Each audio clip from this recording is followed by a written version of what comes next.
À l'école, quand le prof de maths il m'a dit -2 fois -2 ça fait 4, j'ai lâché l'affaire. T'arrives à comprendre ça? Mon cerveau n'est pas dans une dynamique de compréhension, pas du tout. 2 fois 2, 4. 2 fois 2, 4. Non, c'est 2 plus 2, 4. Les maths, je connais les bases. 1 plus 1 égale... Les mathématiques ne servent à rien. C'est honteux! Soupir.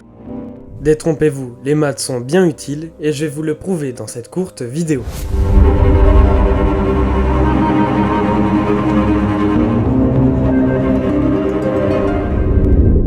Salutations à toutes et à tous et bienvenue dans cette nouvelle vidéo. Mais avant tout, merci pour l'attention qu'a suscité ma dernière vidéo.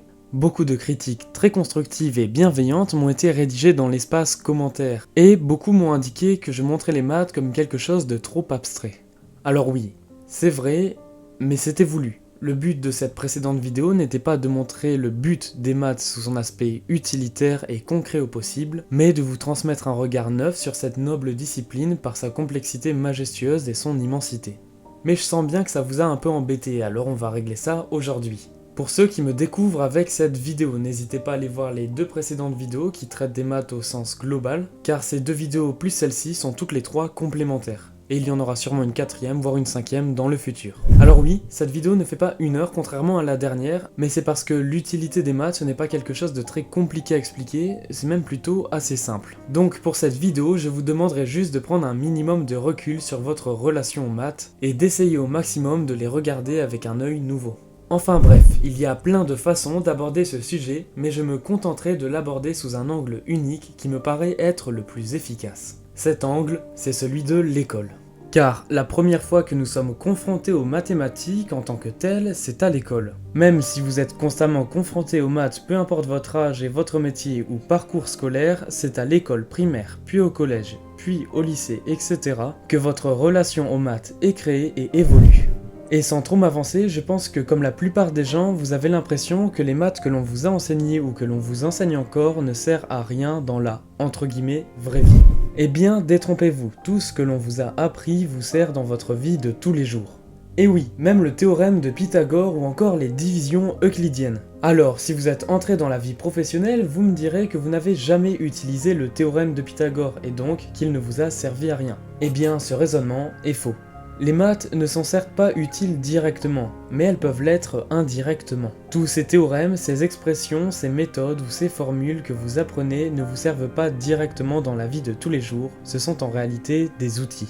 Et comme je sais que les discours plus imagés sont souvent plus convaincants, laissez-moi vous expliquer d'une autre manière. Imaginez qu'un élève soit comme un ouvrier travaillant dans le BTP. Quand un élève va en cours de maths, ce n'est pas pour résoudre des problèmes irrésolus tels que les 7 problèmes du millénaire, mais pour acquérir des outils, des théorèmes et des méthodes. Comme un étudiant dans la maçonnerie qui va en cours non pas pour construire une maison, mais pour acquérir des outils. On va même faire encore mieux. Un tournevis ou un marteau tout seul ne vaut rien et ne sert à rien. Avec, vous ne pourrez jamais construire de maison ou d'immeuble. Mais mettez-les ensemble et rajoutez une visseuse, des équerres, des clous, des chevilles, des planches et surtout des connaissances dans l'architecture et dans la maçonnerie, etc. Et là oui, vous pourrez construire votre maison et même vous pourrez construire tout ce que vous voulez. C'est pas magnifique ?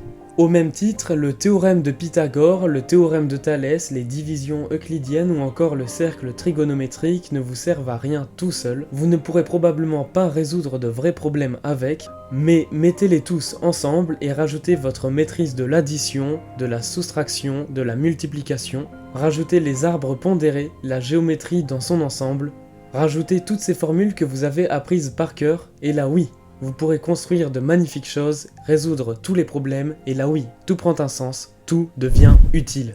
Et puis, si dans le BTP vous avez quelques milliers d'outils différents, et allez rajouter à cela quelques types de vis, de planches, d'acier, de ciment, etc., on va être large, ça vous fait en gros quelques centaines de milliers de facteurs et de choses à mettre en commun pour réaliser tous ces bâtiments. Eh bien, en maths, comment dire, vous avez une infinité de nombres.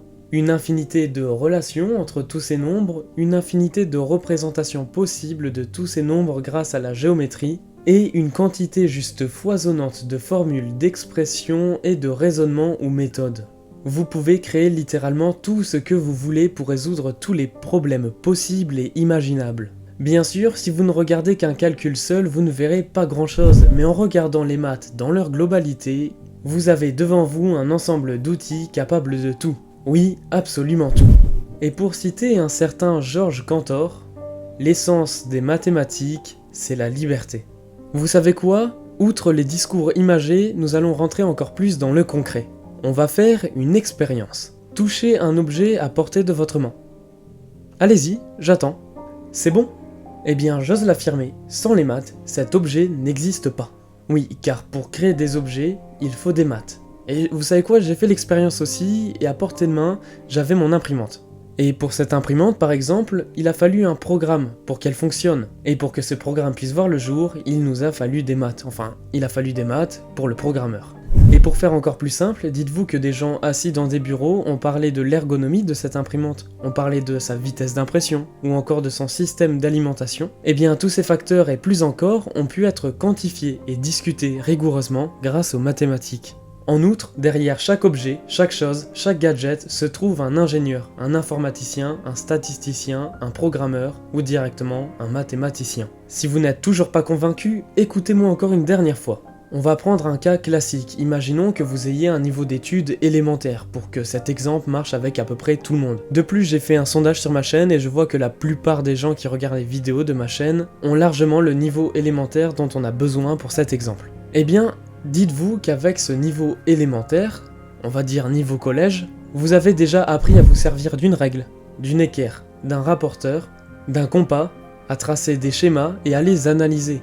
Vous avez tracé un nombre incalculable de formes, vous savez compter jusqu'à au minimum 1 milliard, vous connaissez les systèmes de dette grâce au nombre négatif, vous savez quantifier des choses et mettre en relation plusieurs quantités, ce qui est pratique en commerce, en finance ou dans tout type d'échange. Vous savez manipuler des nombres grâce aux pourcentages ou aux fractions par exemple.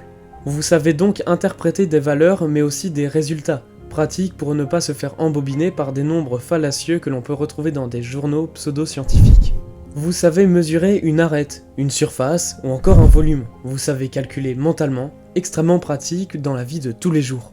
Que ce soit pour rendre de la monnaie ou même calculer le score d'un match de basket.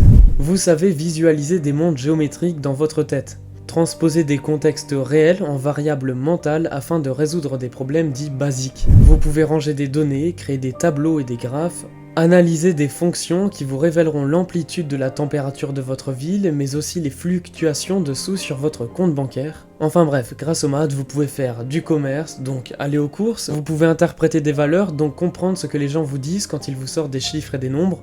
Vous pouvez quantifier tout et n'importe quoi, pratique pour savoir la distance de votre footing ou le nombre de litres d'essence dont vous avez besoin pour votre voiture. Vous connaissez tout un tas de choses qui vous sont toujours très utiles. Que ce soit les nombres décimaux ou encore même les équations, tous vous ont été utiles des milliers de fois dans votre vie. Et là, c'est juste pour un niveau élémentaire. Si vous continuez dans les maths, vous pourrez analyser l'univers, créer des équations expliquant la gravitation, calculer le nombre d'années entre deux trous noirs, etc. Enfin, grâce aux maths, vous pouvez comprendre l'univers dans lequel vous êtes. Vous pouvez le comprendre, mais aussi l'analyser, l'interpréter et créer de nouvelles choses. Essayez donc maintenant de voir les maths différemment car cette discipline est bien trop sous-cotée dans notre société actuelle. Pour cette fin de vidéo, j'aimerais donc m'adresser aux étudiants qui la regardent. Quand vous êtes en cours de mathématiques, on ne vous enseigne pas seulement de bêtes calculs qui feront juste beau sur Parcoursup. On vous enseigne des raisonnements. On vous donne des outils pour manipuler et comprendre le monde. On vous donne des savoirs bâtis sur des milliers d'années permettant la compréhension de notre univers. Quand vous allez en maths, vous ne construisez pas une maison. Vous apprenez à vous servir d'un tournevis, alors la prochaine fois que votre professeur de mathématiques vous demande de refaire le même type d'exercice pour la 1000e fois d'affilée, ne soufflez pas, car le monde ne s'est pas construit et ne se construira pas avec des allumettes. J'espère qu'avec cette vidéo vous aurez compris l'utilité des maths, mais encore les maths ne s'arrêtent pas que là, donc je vous invite fortement à aller voir ma vidéo qui traite de la beauté des maths, que je trouve extrêmement complémentaire avec celle-ci. Pour conclure, certes, malheureusement, les maths sont un critère de sélection scolaire et engendrent une certaine forme d'élitisme. Mais les maths ne sont pas que ça. Les maths permettent aussi de résoudre des problèmes, modéliser le monde et prendre des décisions éclairées. La chaîne s'agrandit beaucoup ces derniers temps, donc n'hésitez pas à vous abonner si vous voulez plus de contenu comme celui-ci sur YouTube. Et merci d'avoir regardé la vidéo jusqu'au bout, à la prochaine.